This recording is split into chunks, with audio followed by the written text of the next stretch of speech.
अचानक से मुझे मेरी कमाटी पूरा वाली याद आ गई, इसीलिए होश को बैठा।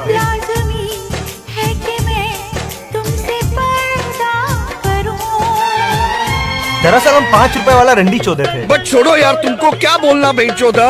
अस्सलाम वालेकुम गाइस, आज सियालकोट का मौसम बहुत प्यारा है। मेरी सुथन थोड़ी फाटल है। बादल गरज रहे हैं और बादल बरसने वाले भी हैं। क्यों आपको अपनी जान प्यारी नहीं है? क्यों जानू, बताओ।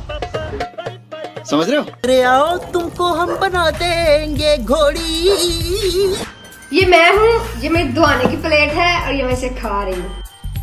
ये मैं हूँ, ये मेरी गांड है और यहाँ पे गांड मराई